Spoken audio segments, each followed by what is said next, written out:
Hello friends, हम आज start करते हैं कैपिटल स्ट्रक्चर सीएस एग्जीक्यूटिव के लिए मल्टीपल चॉइस क्वेश्चंस हम स्टार्ट करते हैं और स्कैनर की क्वेश्चंस हैं। सबसे पहला क्वेश्चन हम देखते हैं।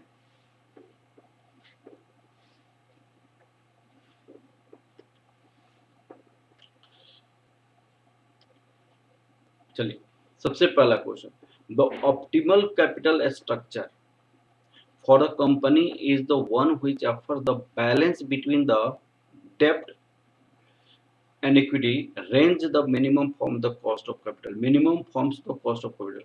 अब ये मैंने आपकी बहुत पहले सीएस में पूछा था, जब सीएस प्रोफेशनल में right short notes optimal capital structure, यहाँ पे भी ऑप्टिमल कैपिटल स्ट्रक्चर के बारे में पूछा गया है। तो ऑप्टिमल कैपिटल स्ट्रक्चर का क्या क्या नेचर है उसको आप देखिए। यहाँ पे है, one of the basic objective of financial management is the maximising the value of the wealth of the firm. Wealth को मैक्सिमाइज करें। Capital structure optimal when the firms combination of the equity and डेब्ट so that wealth of the firm is a maximum. फिर at this level cost of capital is a minimum. Cost of capital is a minimum. तो यहाँ पे आपको cost of capital minimum बोला है, तो ये क्या हो जाएगा, ट्रू हो जाएगा। Cost of capital minimum, price per share maximum. In the theory one speak an optimum capital structure but practice appropriate capital structure is a more realistic term than the former। Practically appropriate capital structure, optimal नहीं, appropriate capital structure में इसमें क्या क्या, इसकी the following are the major features. Profitability होनी चाहिए, it should be minimum cost financing and maximising earnings. Flexibility, the capital structure should such that the company can raise funds whenever needed. Conservative, ये सारे आपको देख लेना है, ठीक है ना। Optimal capital structure. दूसरा क्वेश्चन है कि आपका is the mix of the form permanent long term financing represented by the debt preference and common stock, that is the capital structure। वहाँ उन्होंने बोला, तो क्या चीज का है ये financial mix, maximum value of the wealth, तो किस किस का, तो डेप्ट का, प्रेफरेंस का, इक्विटी का जो आपको फॉर्म है, that is the capital structure.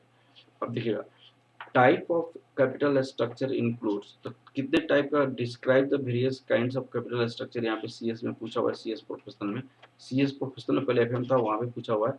Horizontal capital structure होता है, वर्टिकल कैपिटल स्ट्रक्चर होता है, फिर आपको पिरामिड कैपिटल स्ट्रक्चर होता है, फिर इन्वर्टेड पिरामिड कैपिटल स्ट्रक्चर होता है। अब आपका यहाँ पे हॉरिजॉन्टल कितने टाइप ऑफ कैपिटल स्ट्रक्चर आपको दिया हुआ है, तो हॉरिजॉन्टल कैपिटल स्ट्रक्चर भी होता है, वर्टिकल कैपिटल स्ट्रक्चर भी होता है, पिरामिड कैपिटल स्ट्रक्चर भी होता है, ठीक है ना।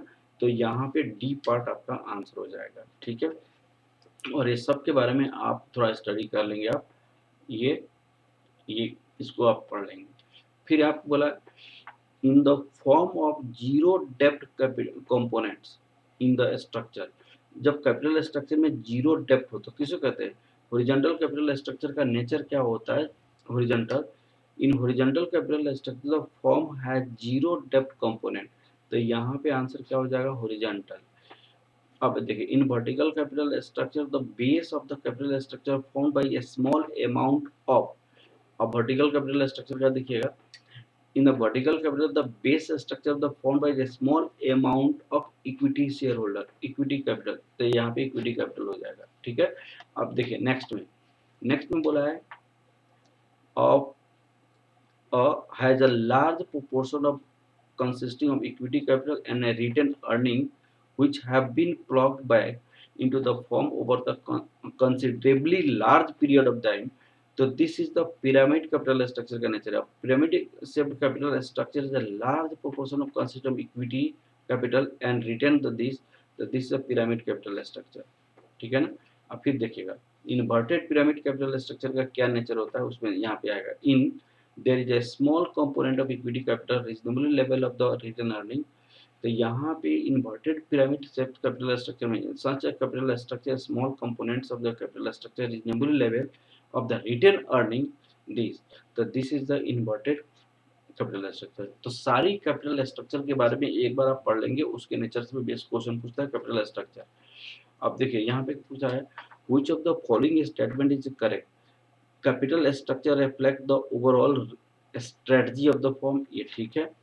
कोई लॉन्ग टर्म में आपका इक्विटी ज़्यादा रखना चाहता है, डेप्थ ज़्यादा रखना है, जो स्ट्रेटजी ऑफ द फर्म होता है।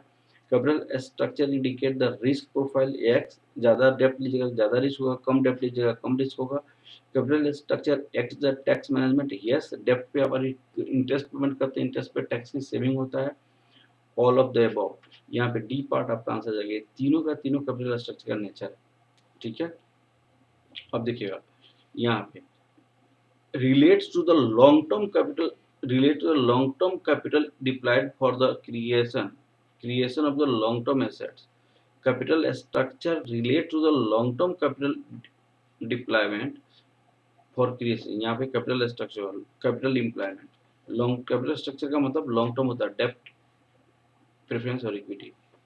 फिर यहाँ पे आता है financial structure, involve the creation of both long term and short term assets. Capital structure में सिर्फ लॉन्ग टर्म होता है, आप फाइनेंशियल स्ट्रक्चर में लॉन्ग टर्म और शॉर्ट टर्म दोनों होता है। यहाँ पे डिस्कस देखिए distinction between the financial structure and capital structure. Capital structure related to deploy the funds for the creation of the long term assets, whereas the financial structure creation of the both long term and short term. तो long term short term दोनों करेगा तो क्या होगा, financial structure हो जाएगा। ये आप एक बार पढ़ लेंगे, डिफरेंस डिफरेंस इंपॉर्टेंट है, थोड़ा सा आप स्टडी कर लेंगे इसको, ठीक है। उसके आगे देखते हैं हम। अब which of the following statement is not correct, not correct? Capital structure of the company should generate the maximum returns to the shareholder, ये तो करेक्ट है आपका। The capital structure should be flexible, ये भी करेक्ट है। It should be possible to the company to adopt the capital structure, ये भी correct है। The capital structure should be determined without considering the debt capacity of the company, ये गलत है। हम कैपेसिटी कंपनी का देखते हैं कि कितना कंपनी को डेप्ट बियर कर सकता है, उतना डेप्ट हम उठाते हैं, वो कैपिटल स्ट्रक्चर होता है। तो ये पार्ट सी हो जाएगा जो करेक्ट नहीं है, ठीक है। डेप्ट की कैपेसिटी को डिटरमाइन करने के बाद हम कैपिटल स्ट्रक्चर को डिटरमाइन करते हैं, कंपनी का कितना कैपेसिटी है डेप्ट उठाने का। फिर 12 number question, while designing capital structure which points should be kept in view? Designing करने के लिए designing should be functional, flexible, designing should be conforming structurally guideline. ये तीनों कैपिटल स्ट्रक्चर को माइंड में रख के हम कैपिटल स्ट्रक्चर को डिसाइड करते हैं। ऑल ऑफ द अबव सारे हो जाएगा जो ऊपर मैंने लिखा हुआ है कैपिटल स्ट्रक्चर के बारे में। अब factor affecting cost of capital includes, cash flow भी इंक्लूड करता है, इंटरेस्ट कवरेज रेशियो भी कॉस्ट ऑफ करता है, कॉस्ट ऑफ डेप्ट भी आपको इंक्लूड करता है। तीनों फैक्टर ऐसा है जो कि आपकी कॉस्ट ऑफ कैपिटल को इंक्लूड करता है। तो ऑल हो जाएगा, डी पार्ट इसका आंसर हो जाएगा, ठीक है। अब देखिए 40 number question, factor affecting cost of capital does not include, tax rate को इंक्लूड करता है, ऑपरेटिंग बिजनेस को इंक्लूड करता है, कॉस्ट ऑफ इक्विटी को इंक्लूड करता है। नहीं इंक्लूड जो करता है, नहीं इंक्लूड वार बिटवीन टू नेशन, दो कोई भी कॉस्ट ऑफ कैपिटल स्ट्रक्चर में cost of capital war between two nation को इंक्लूड नहीं करता है, इसको डिस्कस नहीं करता है। अब देखिएगा which of the following is not the capital structure theory approaches? Net income approach होता है, नेट ऑपरेटिंग इनकम अप्रोच होता है, मॉडिग्लानी मिलर अप्रोच होता है। सेंसिटिविटी ये नहीं होता है, ये नहीं होता है, ये आपका सेंसिटिविटी एनालिसिस होगा। नॉट के केस में क्या हो जाएगा, ये होगा सेंसिटिविटी पार्ट आंसर हो जाएगा। नॉट ये सारे हुआ है, ये अप्रोचेज है, ये अप्रोचेज है, ये हमने कैपिटल स्ट्रक्चर थ्योरी में पढ़ा हुआ है। देखिएगा अकॉर्डिंग टू यहाँ पे अप्रोच है, there is a relationship between capital structure and the value of the firm. Therefore the firm is affected value of the increasing the decreasing the डेप्ट। ये नेट इनकम अप्रोच में बोला है कि डेप्ट की प्रोपोर्शन इंक्रीज करोगे तो आपकी weighted average cost of capital क्या होगा, कम होगा, और वैल्यू ऑफ द फर्म क्या होगा, वैल्यू ऑफ द फर्म क्या होगा, इंक्रीज करेगा। और डेप्ट की प्रोपोर्शन डिक्रीज करोगे, weighted average cost of capital आपका इंक्रीज करेगा और वैल्यू ऑफ द फर्म क्या करेगा, आपका डिक्रीज करेगा, क्योंकि cost of dept equal to cost of dept is lower than cost of equity होता है। और ये सारे कांस्टेंट होते हैं, ये भी कांस्टेंट होता है, ये भी कांस्टेंट होता है, टोटल कैपिटल की रिक्वायरमेंट भी कांस्टेंट होता है। तो नेट इनकम अप्रोच क्या करता है, proportion of overall finance mix करता है, फिर वैल्यू करता है, ठीक है ना। तो according to net income approach, यहाँ पे net income approach there is a relationship between capital structure the value of the firm. Therefore the firm can affect its value by increasing or decreasing the debt proportion. ये वाला बात है। तो capital structure theory जब मैं पढ़ाया था उसके बारे में थोड़ा सा पढ़िएगा और उसको नोट्स में लिखवाया होगा, वो देखेंगे आप। दूसरी बात है net income approach makes the following assumption.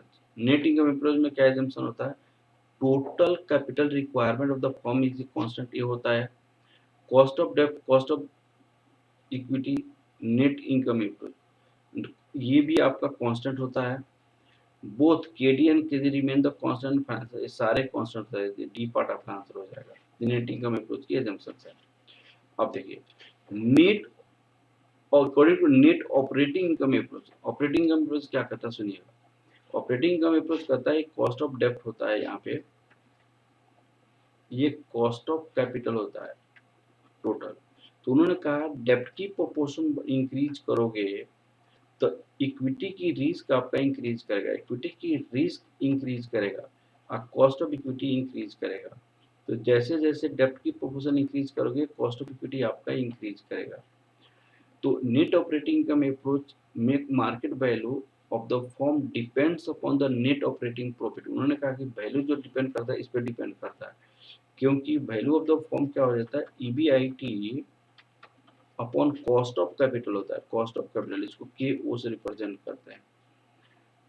तो उन्होंने कहा कि इस पे कॉस्ट ऑफ कैपिटल डिपेंड करता है, ईबीआईटी तो कॉस्ट ऑफ कैपिटल पे डिपेंड करता है। Net operating approach is the financing mix or the capital structure is and does not affect the value of the firm irrelevant। उन्होंने कहा net operating financing mix और value of the firm पे effect नहीं करता है, ठीक है, irrelevant होता है। डज नॉट अफेक्ट मैंने वैल्यू ऑफ द फर्म को अफेक्ट नहीं करता है। Net operating approach the financing mix और capital structure is irrelevant and does not affect the value of the firm. Irrelevant क्यों, क्योंकि आपकी प्रॉफिट और कॉस्ट ऑफ कैपिटल पे डिपेंड करता है, प्रॉफिट और कॉस्ट ऑफ कैपिटल पे डिपेंड करता है, ठीक है। अब देखिए इन net operating approach make the following assumption, the investor see the firm as a whole, funds capitalization, the total earning to the firm, funds and value of the firm, ये assumptions है। the overall cost of capital of the firm constant and depends upon the business risk which also assumed to be unchanged, ये भी आपको unchanged होता है। तो assumptions है the cost of debt is also taken as a constant and there is a no tax, ये सारे net operating income का अप्रोच है। नेट ऑपरेटिंग इनकम अप्रोच का एजम्पशन है सारे, तो इसलिए ये वाला पार्ट आपका आंसर हो जाएगा डी पार्ट, ठीक है। अब आगे 21 नंबर क्वेश्चन देखिए द ट्रेडिशनल अप्रोच इसमें क्या करता है। देखिए ट्रेडिशनल अप्रोच क्या करता है कि आपको एक सर्टेन अमाउंट तक डेप्ट बढ़ाओगे तो आपकी कॉस्ट ऑफ कैपिटल डिक्रीज करेगा, लेकिन बियॉन्ड वो बढ़ाओगे तो आपकी कॉस्ट ऑफ कैपिटल आपका इंक्रीज करेगा और value of the firm decrease करेगा। तो optimal level of capital structure आपको होना चाहिए। एक सर्टेन लेवल तक डेप्ट की प्रोपोर्शन बढ़ा सकते हो, उससे बियॉन्ड नहीं बढ़ाओगे आपको उल्टा रिएक्शन होना शुरू हो जाएगा। तो यहाँ पे बोला the capital structure in doctor there is a right combination में सर्टेन कॉम्बिनेशन इक्विटी एंड डेप्ट capital structure at which the market value of the firm maximise, that is the traditional approach. फिर बोला है as per the traditional approach debt should be exist in the capital structure only up to a specific point beyond which the increase in leverage का मतलब डेप्ट की proportion अगर बढ़ाओगे would result in decrease reduce in the value of the firm। एक certain level के बाद उल्टा होना शुरू हो जाता है, हमारी weighted average cost of capital क्या हो जाएगा, इंक्रीज कर जाएगा, वैल्यू ऑफ द फर्म क्या हो जाएगा, डिक्रीज कर जाएगा। Assumption of traditional approach, the rate of interest debt remain constant, the rate of interest on debt remain constant for the certain period and thereafter it would increase, ठीक है। assumptions है leverage वो traditional approach का। the expected rate by equity shareholder remain constant or increase gradually, ये भी है। weighted average cost will decrease first to the and then increase, ये तीनों assumptions है। सर्टेन लेवल के बाद आपको डेब्ट की कॉस्ट इंक्रीज करेगा, सर्टेन लेवल के बाद इक्विटी की कॉस्ट इंक्रीज करेगा, सर्टेन लेवल के बाद आपकी वेटेड एवरेज कॉस्ट इंक्रीज करेगा। This all are the assumption of traditional approach. ठीक है, अब आपको क्या आ जाएगा यहाँ पे 24, as per value of the firm depends only on the future earning stream and hence the value of the firm unaffected by this डेब्ट equity mix. ये उन्होंने क्या कहा, इन्होंने अर्निंग पे डिपेंड करता है, डेब्ट इक्विटी के रेशियो पे नहीं डिपेंड करता है। ये मोदी ग्रानी मिलर का अप्रोच है। मोदी ग्रानी मिलर, ये आपको याद रखना पड़ेगा, ये सारी चीजें मोदी ग्रानी मिलर ने कहा। अब यहाँ पे देखिए, the EBIT EPS analysis indicate the management of the projected for the different financial plan. आपको याद होगा जिस दिन मैंने पढ़ाया था EBIT EPS एनालिसिस, तो EBIT EPS एनालिसिस को मैंने क्या कहा था कि यह एक एनालिसिस है जिसमें डिफरेंट फाइनेंशियल प्लान में हमारी ईपीएस किसमें ज्यादा होता है उसको हम स्टडी करते हैं, that is the EPS. C part इसका आंसर हो जाएगा। EBIT analysis the indicate the management of projected for different financial plan. किसको मैनेजमेंट, ईपीएस की मैनेजमेंट। ठीक है, अब आपको आता है दूसरा EBIDTA earning before interest tax depreciation analysis this. तो इसका मतलब क्या, earning before interest tax depreciation and amortisation. ठीक है, इसका मतलब ये हुआ। फिर नेक्स्ट में क्या बोला है 27 में, देखिएगा EBIDTA is used to analyse a company operating profit before non operating expenses, before profitability before non such as interest, non-operating expenses, earning before non cash charges depreciation, क्योंकि बिफोर डेप्रिसिएशन के बारे में बोला बोथ, तो before interest भी होता है, before depreciation भी होगा, दोनों हो जाएगा, ए और बी हो जाएगा, सी पार्ट इसका आंसर हो जाएगा। ठीक है ना, earning before interest tax depreciation in calculated by the taking the income and adding. क्या क्या ऐड करेंगे हम, नेट इनकम में टैक्स को ऐड कर देंगे, फिर इंटरेस्ट को ऐड कर देंगे, फिर डेप्रिसिएशन को ऐड कर देंगे, ये सारे एमोर्टाइजेशन को भी ऐड कर देंगे, तब आएगा ना, क्योंकि सारी घटा के तब नेट इनकम आता है, तो सबको ऐड बैक करेंगे तो फिर वही आ जाएगा। Earning before interest and tax, इससे आपने क्या माइनस करेंगे, इंटरेस्ट माइनस करेंगे, डेप्रिसिएशन माइनस करेंगे, टैक्स माइनस करेंगे, तब तो नेट इनकम आएगा। और नेट इनकम से वो निकालने के लिए क्या करेंगे, सबको ऐड कर देंगे, डी पार्ट इसका आंसर हो जाएगा।